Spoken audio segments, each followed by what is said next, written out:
আর একটু টিপ। রানী, ব্যবসা বাণিজ্য তো মনে হচ্ছে ভালোই চলতেছে। হ্যাঁ, ভালো চলতেছে মানে জমজমাট। ফ্ল্যাটটা দেখ না, পুরো ফ্ল্যাটটাই জমজমাট চলতেছে। হ্যাঁ, মনের ফুরফুরা দেখে মনে হচ্ছে যে ব্যবসা বাণিজ্য ভালোই চলতেছে। বাহ। আচ্ছা রানী, ভালো আইটেম টাইটেম আছে নাকি?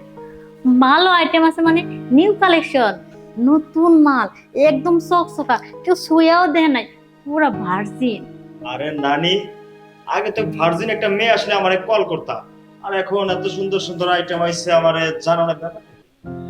নতুন ভালো ভার্জিন মাল আনলে তোরে ফোন করতাম, কারণ কি জানো জানোস, তুই পেমেন্টটা বাড়িয়ে দিছিস, কিন্তু ইদানিং পেমেন্ট একটু কম দিতেছস, এই কারণে তোরে আর ফোন টোন দেই না। বুঝতে পারছি।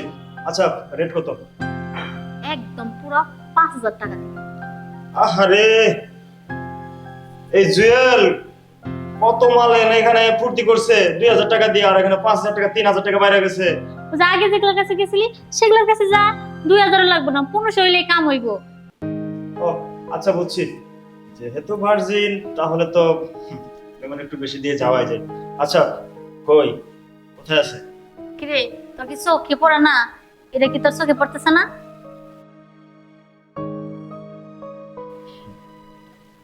আরে নানি, সামনের বার এরকম হুর করে লাহান মাইয়া বসে রইছে, চোখেই তো বাদে নাই।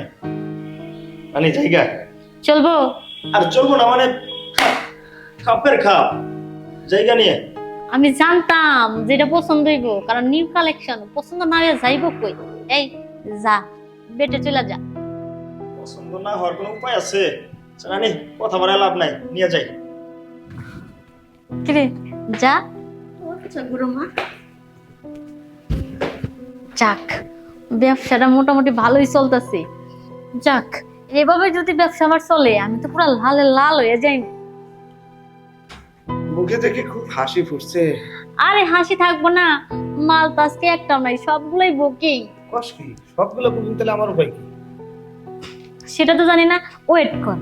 একটা যখন বেড়ে চলে যাব, তার পরিবর্তে তুই যাবি। শোন, কি? ওয়েট করার সময় নাই, তুই তো আছস, তোকে আজকে নিয়ে যাবো। আজ কি খেয়েছিস জানিস? কি? আরে রসুন সিদ্ধ করে খেয়ে এসেছি, শরীরটা পুরাই হিট, একেবারে খালি ট্রাং ট্রাং করতেছে। চল। সেটা তো তোর দেখে আমি বুঝতে পারছি, কিন্তু দেখ, আমি যাইতে পারব না, আমার মাজাটা প্রচন্ড ব্যথা। আরে মাজা ব্যথা ঠিক করে দেবো আমি, চল। আমার সময় হইতেছে না, আবার বসস কে? ও দাঁড়াইতে পারি না যে মাজা ব্যথায়। বলে নেবো না, হে চিন্তা করিস না, কান বন্ধ হয় না। টাই নেই, নিয়ে যাবি।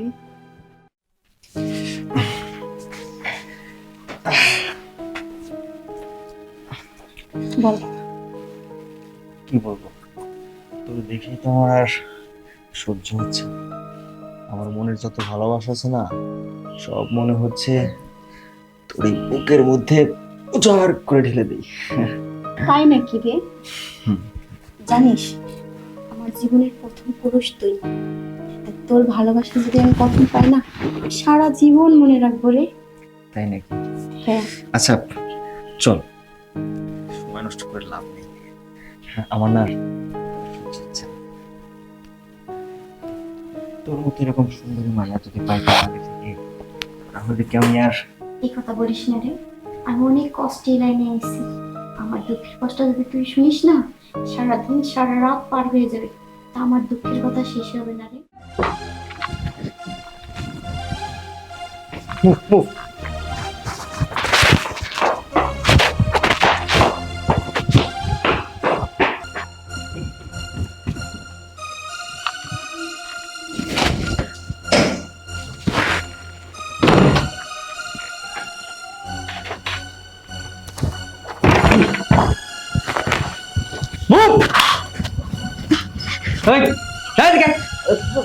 স্যার, এই এই মুখ দেখে আছিস কোন দিকে? মুখ দেখা দেখি।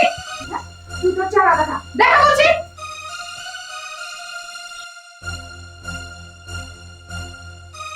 তুমি তুমি এখানে কি করছো? শেষ পর্যন্ত তুমি এতটা নিচে নেমে গেছো? আমি এখানে কেন? তোমার এত কথা জানার তো কোনো দরকার নেই। তুমি আমার অ্যারেস্ট করতেইছো, ধরো অ্যারেস্ট করে নিয়ে চলে যাও। হ্যাঁ, আমি তো অ্যারেস্ট করবই, কিন্তু তার আগে তোমার আমার কাছে জবাবদিহিতা করতে হবে, তুমি কেন এই জায়গায় আসছো, তুমি কিসের জন্য এতটা নিচে নামছো? আমি এখানে কেন সেটা জানতে চাও? তোমার জন্য আমার এই দুর্দশা, শুধু তোমার জন্য আমি এখানে আইছি। মানে তুমি আমারে কি বলছো? তোমার নাকি পুলিশের চাকরি হলে তুমি আমারে বিয়ে করবা? কই, তখন তো আমার একটু খোঁজ নিলে না? তুমি এখন বড় লেভেলে চলে গেছো, তোমার গেটআপ এখন বড় ধরনের। আর তুমি কি করছো? বড় পোস্টের মাইয়ারে বিয়ে করছো, যার নাকি কোটি কোটি টাকা আছে। আমার তো টাকা পয়সা কিছু নাই, আমি তো নিঃস্ব, তোমারে ভালোবাসা। এটাই কি আমার ভুল ছিল? যখন তুমি বিয়ে করে সংসার করছো তখন আমার পরিস্থিতি অনেক খারাপ ছিল। আমার বাবা মা আমার বিয়ে ঠিক করছিল, অনেক কিছু হয়েছে, অনেক ধুমধাম। আমার বিয়ে হয়ে যায়, আমার বাসর ঘরে বসায়, আমার স্বামী আমার সাথে বাসর করতে আসে। কিন্তু তোমারে আমি তো এই হাত ধরে প্রতিজ্ঞা করছি, আমি কখনো তুমি ছাড়া অন্য কারোর সাথে বাসর করব না। সেদিনকার রাতে কি হয়েছে জানো? আমি জানলা টপকায় পলাই চলে আইছি। আমি গভীর রাতে দৌড়াতে দৌড়াতে এই বিল্ডিং এ আইছি। আইসে আমি মনে করছি অনেক বড় লোক বাড়ি, আমার একটু আশ্রয় দিব। কিন্তু কি হলো জানো?